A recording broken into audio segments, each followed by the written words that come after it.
Okay, this is the Black Batman Jim Cerny reporting with, I'm in a coal bin with the lights off. All right. And I want to welcome you all to our half hour before the main meeting, the 6:30 meeting for Stug to do the help desk. And right now, it looks like we have about 9, 12, about 15 or 18 people. And before we start the regular meeting at a half hour, we're going to do the help desk. So we're opening up for questions from anybody. Well, I have a Windows 10 on my HP laptop, and it's too old to get Windows 11. And so it looks like my best bet is to buy a refurbished HP that has Windows 11 on it already. Is there a reason why you need Windows 11? Well, no, I'm just afraid that something will happen after October that I won't know how to handle. Well, there's going to be a really good presentation, I think, right after this, that's going to tell you some of the alternatives you have. You might be able to keep Windows 10 for another year. Or two. The problem you might have is some of the applications. For example, my Windows application just gave me a notice that it's no longer going to be maintained. So we'll hear about options for that too in the talk tonight. Speak of the devil, here's Mike, he's on. And I think Bill, I don't see Bill though yet. So, but most of us are in that. That's the reason we're having the call tonight, to focus on Windows 11. Or 10. 10, right, sorry, 10. Or 7 like I use. Yeah. 7, really? Well, I don't know what I do. I use that classic shell that makes it look like Windows 7. Oh, I run that too. Do you? Mm-hmm. I'm glad. I felt like I had training wheels on or something. No, I have classic shell. I don't use it exclusively. I sometimes I click on the Windows 11 menu, but No problem. So that was a good question, Ed, because most of us are also looking at what we're going to do with our 10s, and again, how we might go forward with our software too. Yeah, I bit the bullet and bought a new computer with Windows 11 on it. So that was my solution, which may not be working for everybody. Okay, very good. That's a good start. Do we have another question from anybody, please? Yes, I have a question. Go ahead. I am in need of a program that will let me voice read my email to me. I have a little visual impairment, and if I could get some kind of software that would let me listen to the email, that would be very helpful. Do you have any ideas on that? I think Windows comes with something. I think Microsoft Edge can do that, right? Why don't we take that as an action item and see if we can ask Bill or someone. Well, I know that in the Google Chrome Web Store there are extensions that specifically add that feature to Chrome.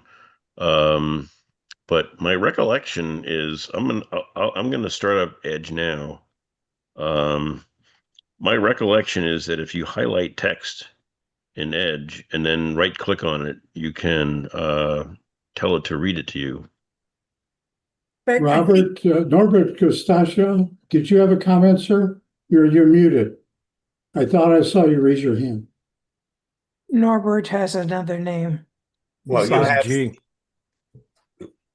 you have right within Windows the ability to do that. So tell them how to get there, Bob. Yeah. Hold on. What operating system are you on? I am on Windows 10. And Gmail? Email is Yahoo right now. I might have to change. Okay. So email is Yahoo in Windows 10. So Bob, you have any suggestions? Give me a second because I'm on Windows 11, so I have to go look for it. Okay. Yeah, Yeah. while he's looking, I believe it's in settings, options, and there's all kinds of options for the visual impaired and the hearing impaired. There's a whole list of things you can do just in Windows, which I would recommend you try first before you download something else or buy something. The narrator is built into Windows 10, and the shortcut key for that is the Control key, the Windows key, and the Enter key. That turns it on or off. Control, Windows, Enter. Yep. And what was it called again, Okay. Bob? It's a Yes, I narrator. Narrator. Yep. Okay. I think they have their different Narrator voices. dialog. OK. Button. Alt plus O. Heads up. Narrator keyboard changes. We've updated the narrator keyboard layout so it more closely matches the experience you may have had with other screen readers. If you want narrator to tell you what commands are associated with the keys you're pressing, you can turn on input learning by pressing caps lock +1. Narrator heading level 1. Welcome to narrator. This is narrator home. Exiting narrator. Very good, Kate. Thanks. I'm sorry, you. I didn't realize that my audio was on. But it works, James. Okay. Thank you very much. I believe appreciate there's also options for voice commands as well. But I have no knowledge about that, but I think they do exist. Okay. I'll look into it. But that's And, more on Windows Bradenton- 11 than it would be on 10. And Bradenton Lighthouse works with people that need that kind of service as well, if you can't figure it out on your own. Yeah. In meeting. So Bradenton Lighthouse for the Blind. I'm not sure their name, but that sounds familiar. I know it's Lighthouse because they've reached out to the refurb shop for computers for people. Yeah, it's Lighthouse for the Blind.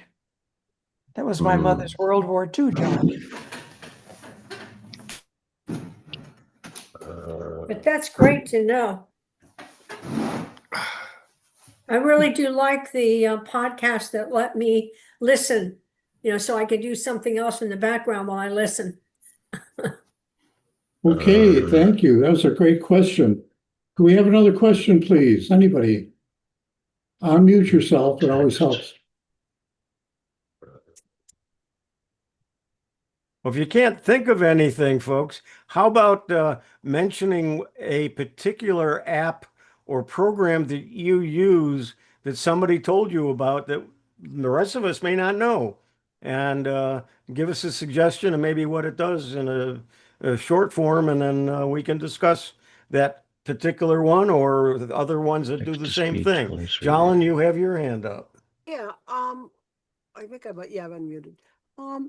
I have started using Windows, Microsoft Defender. Windows Security is the antivirus that comes with Windows, but Microsoft has come out with Microsoft Defender, which is an app that I now have on my Windows machines and on my Android phone and on my Android tablet.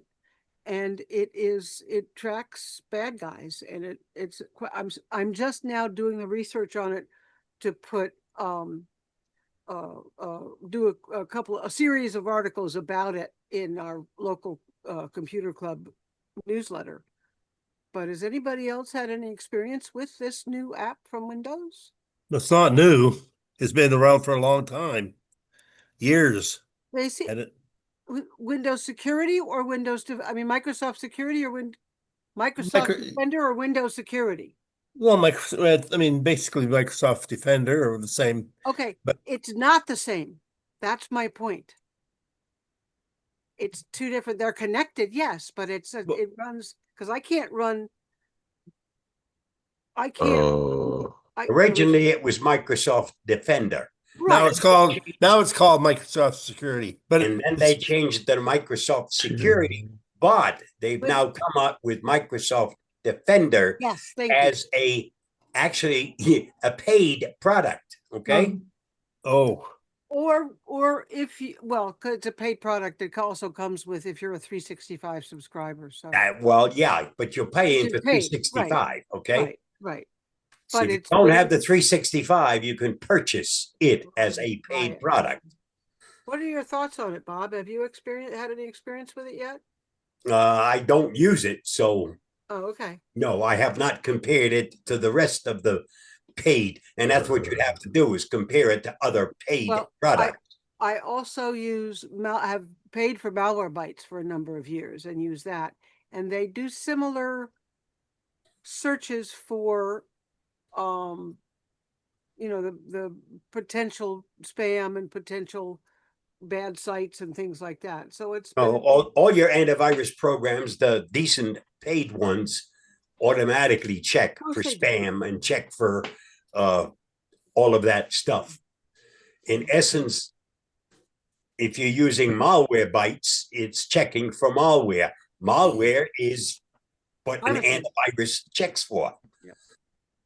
In my experience, I don't know if it's valuable, but I thought the Windows Defender was the original free Windows security package, and it was an antivirus or an antivirus only package. And then over the years, it got enveloped in Windows security so that the Windows security system has, or I understand it has or contains Windows Defender in it, and it does more things. and the confusing part is that it is Windows security is the antivirus that comes with Windows. Yes, they want you to use that. Microsoft Defender is the relatively new app that I also have working on my Android, my Pixels, because I have Outlook, I have 365 access on it as well. So Microsoft is famous for causing confusion. Exactly. Oh, absolutely. Without a doubt they are, which is why I'm doing the articles about this, to try to help people understand the difference between the two products and why it might be or not be advantageous. So, okay, that's all. I just was curious if anybody else was using it. Yeah, I just did a chat GPT on a Microsoft Defender for Individuals, which is a cross-device security app. It's consumer-facing cross-device security app that works across Windows, Mac OS, Android, and iOS. It provides centralized protection like antivirus, web protection on mobile, identity theft monitoring, and device health, all managed through a single Defender dashboard. You must have Microsoft 365 personal or family subscription to use it. Okay. Okay. Yep, it's in the Google Play App Store. Okay, Diane, you have your hand up. I don't have a question. I just wanted to share an app, and maybe it's just new to me and everybody else new, but it's Life360. Are you familiar with that? Say it again.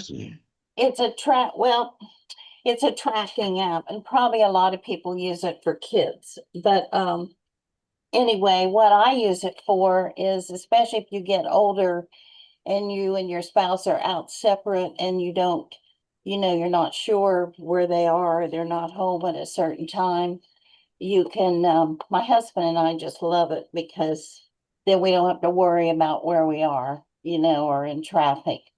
And it tracks the person. I'm using it on an iPhone, but I understand it's available also on Android because my family used it, and it's free. And but anyway, we like it. It just takes away the the anxiety of where are you if you're caught in traffic or you're not home when you should be. I think the iPhone comes with a tracking app also. Is anybody else aware of using an iPhone tracking? It probably does, but I just happen to use this one because my Well, family probably recommended later. it. Okay, and it's called Life360? Yeah, Life360. It's a little purple logo with white lines that go around and around and around the circle. You have Okay. to load it on both the people you know yourself and the person you're going to track, and then that person has to accept you. And you have to set up an account with your email and give yourself a name. But you can see, their little logos. You can see it on your phone, like your car's in the garage, and then you can see the actual thing moving on the map of where you are. And then when you get out to walk, there's a little walking icon. Anyway, I just personally, I just love it. Very good, thank you. I put the Okay. link in the chat for Pardon? Life360. I put the link in the chat for Life360. Oh, okay. Thank you, Yeah. gentlemen. Excellent. We have a few more minutes left yet. Does anybody else have any You questions? got some people with hands up. Oh, yeah, let's do that. I'm sorry. Unmute yourself, whoever. I don't see the hands now. They're Murray. both Murray's first. Hello. Good afternoon from Victoria, British Columbia. Anyway, Hey. I came across there are some cases, and in Windows especially, where Control C and Control V does not work for copy and paste.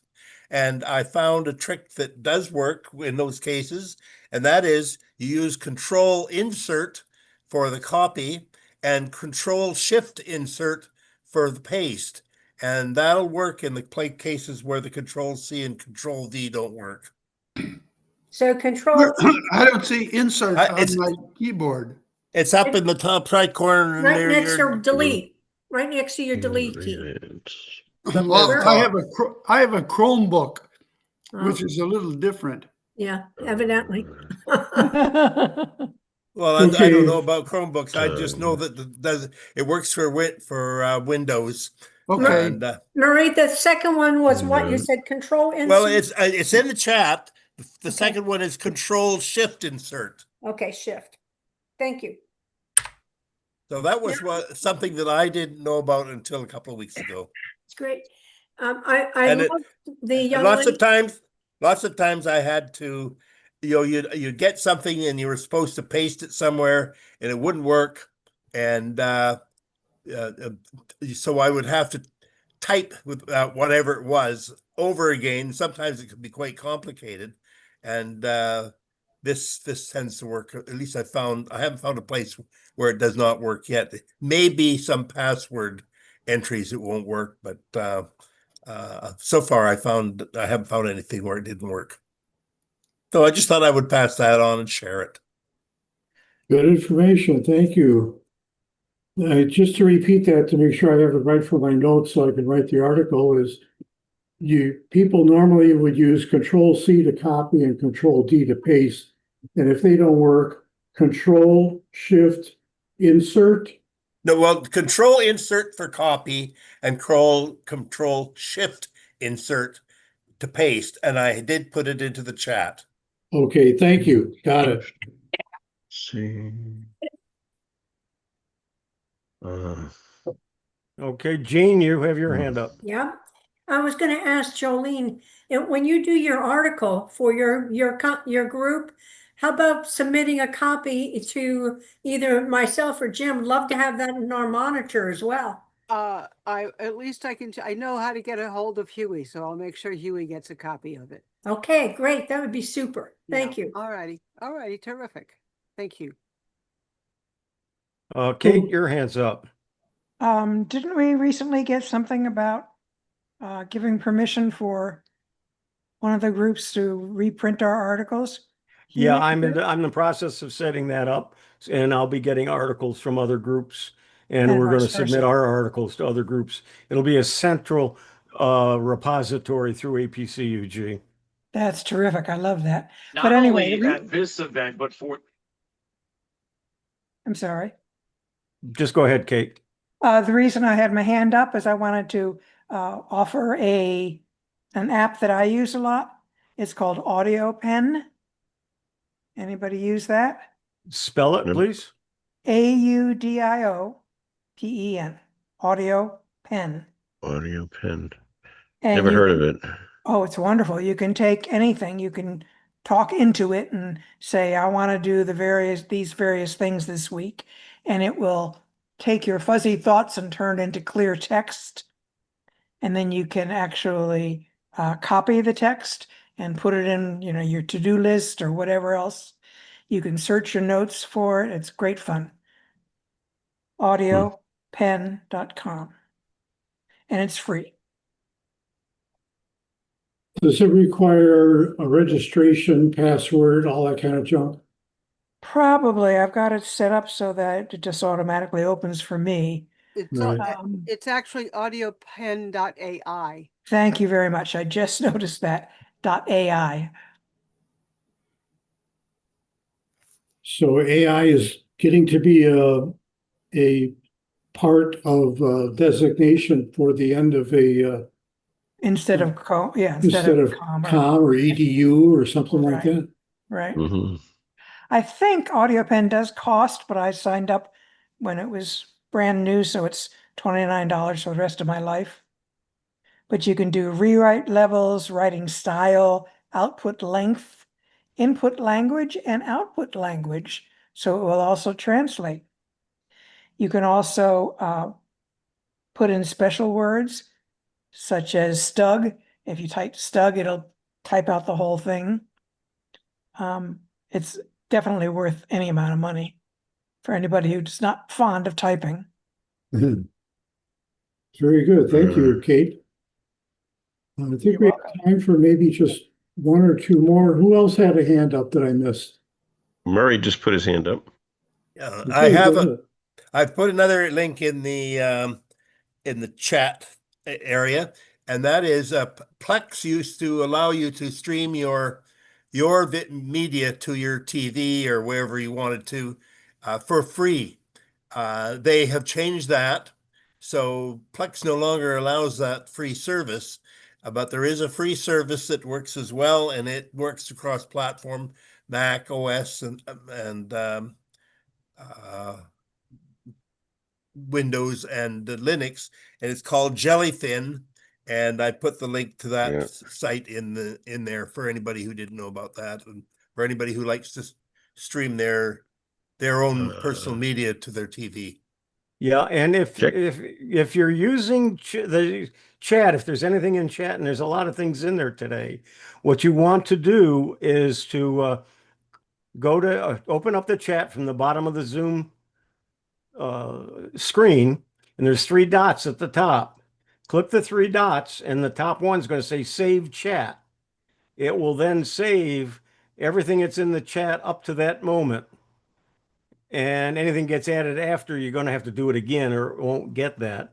And you can save the chat, so the links that people are putting in there for you, they'll be there, and it will put it in a folder in your documents folder called Zoom. And then when you open that folder up, it'll have today's date. So you can save the chat with all the links that people are posting while we're discussing these. But you have to make sure you do it before the meeting ends, because it'll disappear after the meeting ends. That's correct. Right. And you might want to do it often as people add things to it. Yeah, because Murray's hasn't shown up yet. Henry, what I do is I take a copy of it, just take a copy and then paste it into a Word document. I do that as I go along, so I pick them up. Yeah. But I've been doing that for a while. It's a quick way just to pick them up. Yeah, I pick and choose the ones that I want and save them to my notes app. Yeah. But that's why I copy it into Word, so I got him to pick what I want later. Okay, very helpful. Thank you. Back to Plex, a comment on Plex. If you have the original one, it's still free, but the new features are not free. Well, there's some things that are free on Plex, but you can't stream your own media to it anymore. I can. I'm not sure why. Oh, okay. I tried and it said wanted me to pay. Okay, I'll keep an eye out. Maybe that's a Canadian thing. It may be part of Isn't the it, tariff war. Yeah, I didn't want to, I didn't want to Yeah. say that. isn't it funny how we're all expecting things to be free nowadays? You know, before the internet, we never expected anything to be free. Well, when I first started using the new internet, everything was free and there were no ads, but it Right. was only universities and the military that used it. If it's Boy, Murray, free, you're old. Yeah, I know. if it's Just, free, you're the product.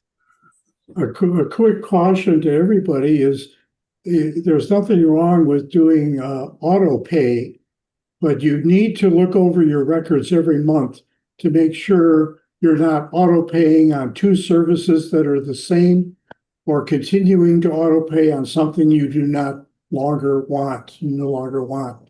So auto pay can get you in trouble. They'll take your money very easily every month.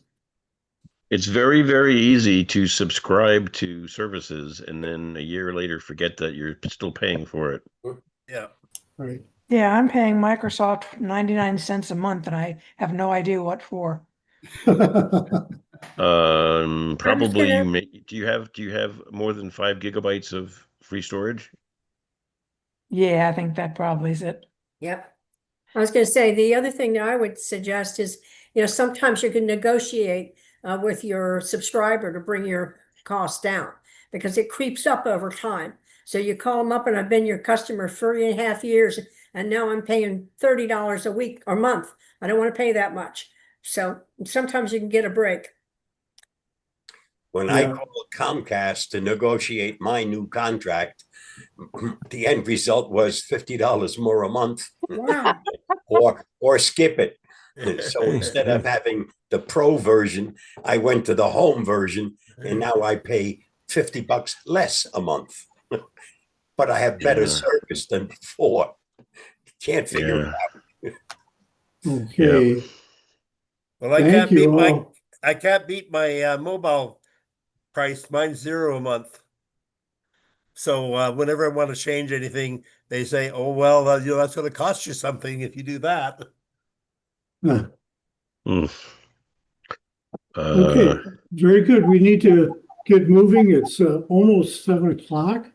I want to thank you all for attending, and I took some notes. I'll put them in my notes in an article for the next month's Monitor issue.